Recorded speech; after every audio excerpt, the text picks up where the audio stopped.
Dans cet exercice, graphiquement, on vous demande de retrouver soit la valeur de l'espérance, soit une valeur de l'écart-type.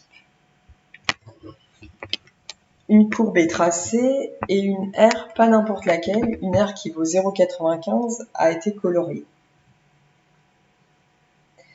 On va vous proposer dans la question, dans la réponse A, on va vous proposer une valeur pour l'espérance qui serait de 0,4. Alors ça, c'est faux, parce que la valeur de l'espérance, c'est la valeur qu'on lit graphiquement au niveau de l'axe de symétrie. Et là, on peut s'apercevoir que ça vaut 1.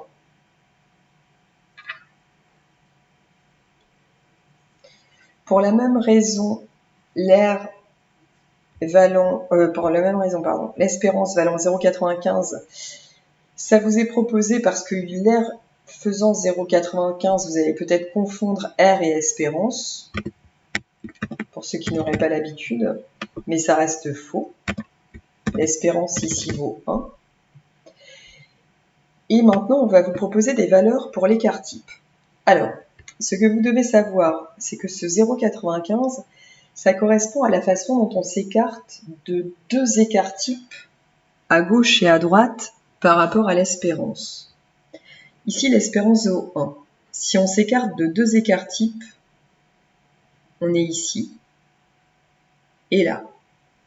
Ça va correspondre à l'espérance moins 2 fois l'écart-type, et ça, c'est l'espérance plus 2 fois l'écart-type.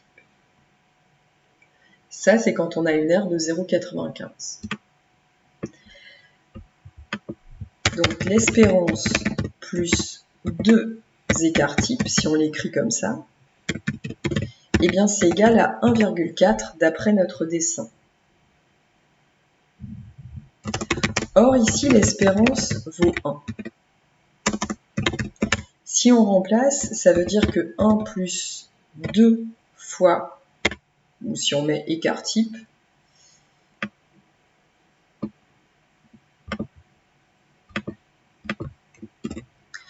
plus 2 écart-types vaut 1,4. On en déduit, soit par résolution d'équation, soit de tête, que l'écart-type vaut